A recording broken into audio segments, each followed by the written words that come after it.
हमने अपने पाँव पे खुद कुल्हाड़ियां मारी हैं, ये हमें मान लेना चाहिए। मैं ईमानदारी से कहता हूँ, ईमानदारी के साथ, कि 1990 में जब वाजपेयी साहब लाहौर तशरीफ लाए और हमसे आके यहाँ पे मुआहिदा किया, ये अलग बात है कि हमने मुआहिदे की खिलाफ वर्जी की, उसमें हमारा कसूर है, उसमें हम कसूरवार हैं। 25 साल पुरानी अपनी गलती को पाकिस्तान ने मान लिया है। पीस अग्रीमेंट साइन किया गया था between then PM of Pakistan Nawaz Sharif and our ex prime minister late Atal Bihari Vajpayee ji, उसको भी इन्होंने वायलेट किया। This is really important. Vajpayee के साथ मैंने लाहौर मुआहिदा किया और फिर उस मुआहिदे की खिलाफ वर्जी हमने की, पाकिस्तान ने की। Sharif, who was Pakistan's prime minister back then, has now admitted that Islamabad had violated an agreement with India signed by him. ये और फिर बोलता है, क्लियरली बोलता है कि ये हमारा कसूर है। Now, this is really big news in India right now. इस वक्त इंडिया में ये हेडलाइंस, ये स्टोरी बन चुकी है। हमारा हर बच्चा तकरीबन 2,88,000 के करीब मकरूज है जो पैदा होता है अभी, उसके ऊपर ये कर्जा ऑलरेडी होता है। अवरान में पाकिस्तानी फोर्सेस के बड़े कैंप के ऊपर शदीद हमला हुआ है, जिसमें अब तक की जो इतला है उसके मुताबिक दर्जन से जायद पाकिस्तानी फौजी मारे जा चुके हैं। Indian defence correspondents, Indian diplomatic correspondents, Indian journalist, Indian experts वगैरह कह रहे हैं कि देखो, नवाज शरीफ साबिक प्राइम मिनिस्टर क्या गया है, बोल दिया है उसने। अगर यही चलता रहा तो हम कर्जों से निकलेंगे तो फॉरेन डायरेक्ट इन्वेस्टमेंट से फायदा उठाएंगे ना, हम सूद से निकलेंगे तो फायदा उठाएंगे। जो डिरेल हुआ लाहौर का लाहौर डिक्लेरेशन मुआहिदा, वो पाकिस्तान का कसूर है, ये इंडिया का नैरेटिव है।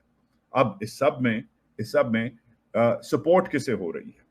मोदी जी को। मोदी ने क्या कहा है नवाज शरीफ के बारे में? जब मैं बगैर वीजे के और बगैर सिक्योरिटी के वहां पहुंच गया, मोदी नवाज शरीफ पे नहीं, मोदी पाकिस्तान पे टांट कर रहा है इनकी हरकतों की वजह से। पाकिस्तान के पूर्व प्रधानमंत्री नवाज शरीफ ने माना है कि उनके देश ने भारत के साथ लाहौर समझौता तोड़कर बड़ी गलती की। पीएमएलएन की बैठक को संबोधित करते हुए नवाज शरीफ ने कहा कि वाजपेयी साहब के साथ हुए समझौते को तोड़ना बड़ी भूल थी। जनरल मुशर्रफ जो थे, जिन्होंने फिर बाद में कारगिल का ड्रामा किया सारा, वो ना करते तो आज पाकिस्तान और भारत किसी और तरफ चल पड़े होते। आज की सियासी क़यादत मुल्क की बजाय अपनी सियासत को तरजीह दे रही है। मुल्क इस वक्त मुश्किल का शिकार है। अगर ये क्राइसिस को रोका ना गया from either the judiciary side और फ्रॉम द एस्टैब्लिशमेंट साइड, तो फिर यही होगा कि किसी न किसी स्टेज से sooner rather than later establishment move करेगी फॉर एन इमरजेंसी। पाकिस्तान को अब चाहिए डॉक्टर मनमोहन सिंह जैसा इकोनॉमिस्ट, और ये बात कही गई है पाकिस्तान की जानिब से, और कहने वाली पर्सनैलिटी का नाम है Shabbir Zaid. Hello friends, welcome to our channel.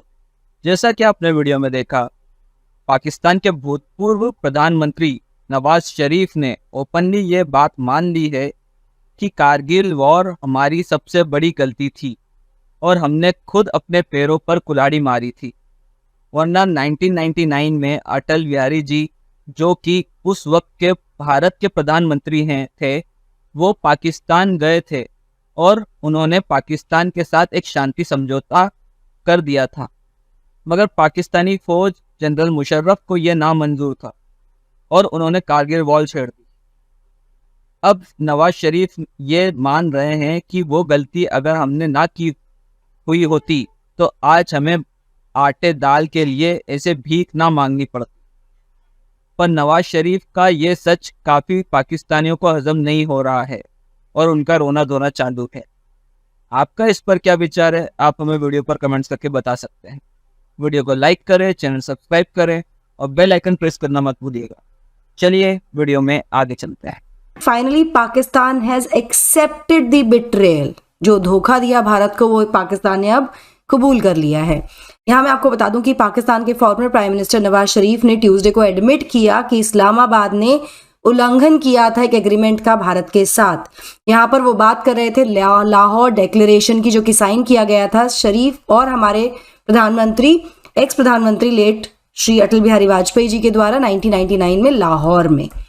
यहाँ पर ही ऑल्सो टॉक्ड अबाउट कि महीनों बाद ही इस एग्रीमेंट को साइन करने के पाकिस्तानी सोल्जर्स और टेररिस्ट ने इंट्रूड किया भारत की टेरिटरी में द्रास सेक्टर से, जिसके बाद कारगिल का युद्ध हुआ। यहाँ पर इस पूरे वॉर के रेफरेंस में बात करते हुए he said that it was his countries fault, इनकी गलती थी ये। He also quote unquote said on May 28, 1998, Pakistan carried out 5 nuclear tests. 1998 में मई में इन्होंने 5 न्यूक्लियर टेस्ट किए थे, जिसके बाद हमारे उस समय के जो प्राइम मिनिस्टर थे अटल बिहारी वाजपेयी जी, वो पाकिस्तान गए और वहां पर एक एग्रीमेंट साइन किया गया था दोनों देशों के बीच में, लेकिन पाकिस्तान ने उसका उल्लंघन किया और ये इनकी गलती थी, ऐसा शरीफ ने यहाँ पर कहा है। Sharif and Vajpayee basically signed Lahore declaration on February 21, 1999, जो कि एक हिस्टोरिक समिट था। मतलब ये बहुत महत्वपूर्ण हम कह सकते हैं कि अग्रीमेंट था दोनों ही देशों के बीच में, जिसका उद्देश्य था, जिसको लाया गया था बेसिकली उद्देश्य से ऑफ पीस एंड स्टेबिलिटी, कि दोनों देशों के बीच में, दोनों नेबरिंग कंट्रीज के बीच में शांति बनी रहे। तो एक तरह से एक बहुत ही महत्वपूर्ण शांति समझौते के रूप में से देखा गया था और ये एक मेजर ब्रेक थ्रू की तरह भी था। लेकिन कुछ महीनों बाद ही पाकिस्तानी इंट्रूजन जो हुआ कारगिल डिस्ट्रिक्ट में जम्मू कश्मीर के, उसके बाद कारगिल युद्ध झेलना पड़ा दोनों ही देशों को, जिसमें ऑफ कोर्स वी वन। यहाँ पर ही टॉक्ड अबाउट कि किस तरह से उस समय पाकिस्तान आर्मी के चीफ जनरल परवेज मुशर्रफ ने ऑर्डर किया था अपने ट्रूप को सीक्रेटली इन्फिल्ट्रेट करने के लिए भारत के पोस्ट्स में कारगिल में, जिसके बाद भारत ने जवाब में ऑपरेशन विजय लॉन्च किया और अपनी पोस्ट जो थी वेकेट करा ली फ्रॉम दी पाकिस्तानी इंट्रूडर्स। 26 जुलाई 1999 को ऑपरेशन विजय को सक्सेस डिक्लेयर कर दिया गया था, यानी भारत की यहाँ पर जीत हुई थी।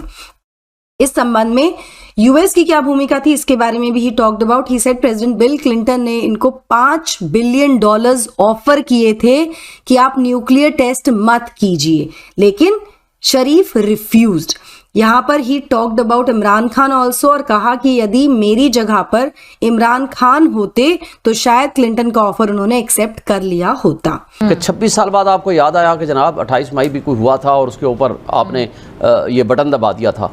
आप डॉक्टर कदीर खान की आप रिपोर्ट पढ़ें, वो तो कहता था कि ये करना ही नहीं चाहता था, इसको तो कराया गया ज़बरदस्ती, वरना तो ही वाज रिलेक्टेंट, वो कहता था कि नहीं करें, वो तो डरपोक आदमी है। आज मोदी ने क्या कहा है नवाज शरीफ के बारे में, जब मैं बगैर वीज़े के और बगैर सिक्योरिटी के वहाँ पहुँच गया, उसने तो टाँट की है आपके इसके ऊपर। तो बात यह है कि इनकी सारी ज़बानी कलामी बातों की कोई हैसियत नहीं है, मुल्क को इन्होंने बेड़ागर कर दिया है। अगर आप कह रहे हैं मोदी ने नवाज शरीफ को टॉन्ट किया, तो आपकी पार्टी इल्ज़ाम लगाती थी कि नवाज शरीफ साहब की मोहब्बतें बहुत ज़्यादा है भारत के साथ। हाँ तो मोहब्बतें हैं ना, तो फिर मोदी टॉन्ट क्यों करेगा? नहीं, दोनों बातों में तजाद है ना। अगर मोदी टॉन्ट कर रहे नवाज शरीफ साहब को, तो फिर मोहब्बतें तो नहीं नवाज शरीफ साहब की भारत से। मोदी नवाज शरीफ पे नहीं, मोदी पाकिस्तान पे टांट कर रहा है इनकी हरकतों की वजह से। अभी आपने कहा नवाज शरीफ को टॉन्ट, मतलब है कि नवाज शरीफ का उस लेकिन अगर उनकी दोस्ती है तो नो टॉन्ट नहीं ना करेंगे, ये सवाल है। मेरा सवाल समझ गए? मैं समझ गया। उस इक़दाम के ऊपर उसने टांट किया है कि जो बगैर वीजा के, बगैर सिक्योरिटी के, उनको वहाँ जिस तरह से उनको आशीर्वाद दी गई और उनको किया जाएगा ना जिसके दौरे हुकूमत में हुआ होगा। तो मैं वही कह रहा हूँ ना कि उन्होंने उसके पाकिस्तान के ऊपर एक लिहाज से बहुत बड़ा अटैक किया है, और जो नवाज शरीफ साहब हैं उन्होंने अपनी दोस्ती निभाते हुए उनको, मोदी साहब को जो VVIP प्रोटोकॉल दिया, जो कानून ज़ाब्ते की वायलेशन की, उसका उसने नाजायज़ फ़ायदा उठा के पाकिस्तान के खिलाफ ही बातें की हैं। तो उसका जवाब देना नवाज शरीफ आज जवाब दे देता, लेकिन इनमें ना जुर्रत है, ना कैपेसिटी है, ना कैपेबिलिटी है कि पाकिस्तान की जो दुश्मनों को ये जवाब दे सके। तो फ्रेंड्स, आपको हमारा ये वीडियो कैसा लगा, आप हमें कमेंट्स करके बता सकते हैं। वीडियो को लाइक करें, चैनल को सब्सक्राइब करें और बेल आइकन की घंटी बजाना मत भूलिएगा। Thank you.